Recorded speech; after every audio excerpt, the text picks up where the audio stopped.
Hai, balik lagi sama aku Dewi Kresnawati dengan NPM 714220002. Di sini aku mau ngejelasin contoh soal tentang decision tree dan random forest. Jadi gini, kita mau bikin model prediksi pakai decision tree buat nebak apakah seseorang bakal beli produk atau enggak berdasarkan usia dan pendapatannya. Simpel kan? Yuk kita bahas step by stepnya. Nah, yang pertama kita import library-nya dulu. Lalu setelah itu kita run. Setelah kita run, kita nyiapin data dulu. Nah, di sini kita punya data 10 orang. Isinya usia dalam bentuk tahun, pendapatan dalam bentuk juta per bulan, beli 0 sama dengan gak beli, 1 sama dengan beli. Nah, habis itu kita run, lalu keluarlah contoh datanya seperti ini. Nah, kita mau cari pola biar tebak kalau ada orang baru. Misalnya, usia 40 tahun dengan pendapatan 10 juta, bakal beli atau enggak ya?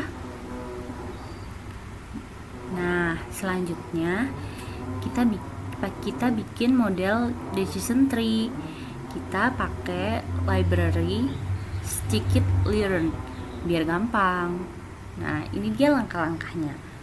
Yang pertama, pisahin data jadi 2.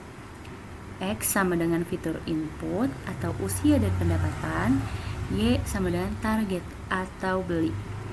Nah, yang kedua, bagi data jadi training 80% dan testing 20%.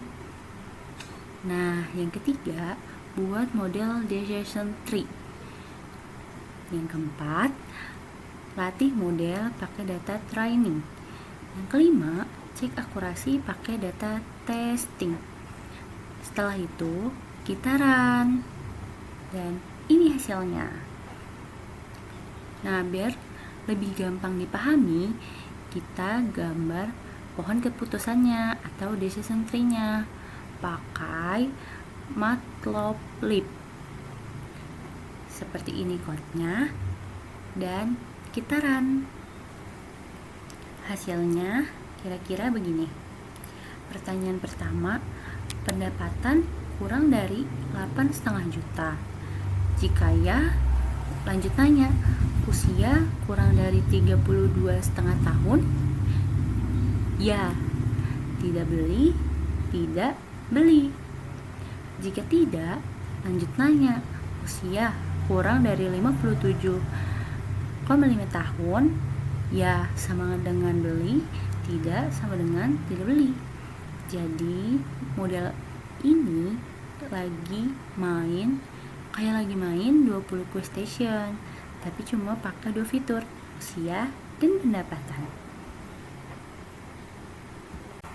Nah, sekarang aku bakal jelasin random forest. Random forest itu kayak tim ahli yang kerja barengan buat pecahin masalah. Bayangin, ada 100 orang atau random forest yang dimintai pendapat. Terus mereka voting buat nemuin jawaban terbaik. Keren kan? Metode ini termasuk salah satu yang paling powerful di machine learning karena akurat dan gak gampang overfitting. Nah, sekarang ini adalah contohnya. Yang pertama, mulai dari dataset iris. Kita pakai dataset iris karena simple dan udah tersedia di Scikit-learn. Dataset ini berisi ukuran kelopak atau petal dan mahkota atau sepal bunga iris dari 3 spesies berbeda.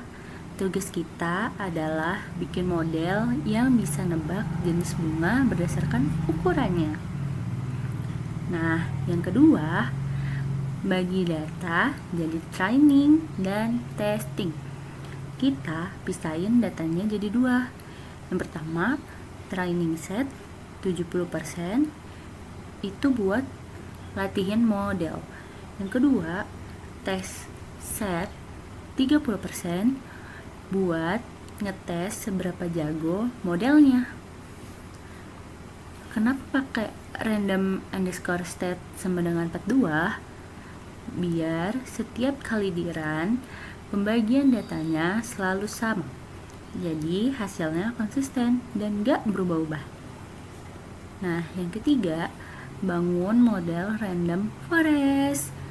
Kita bikin model dengan 100 pohon keputusan atau n underscore estimatros sama dengan 100. Semakin banyak pohon, semakin akurat, atau tapi lebih berat komputasinya. Nah, yang keempat, prediksi dan evaluasi. Setelah model dilatih, kita coba prediksi data tes dan lihat seberapa akurat dia. Biasanya akurasinya di atas 95% karena dataset iris memang gampang dipelajari. Yang kelima, ada fitur paling penting. Random forest bisa kasih tahu fitur mana yang paling berpengaruh dalam diprediksi. Nah, contohnya itu yang import pandas ASPD fitur underscore importance sama dengan pd.series. Selanjutnya di print.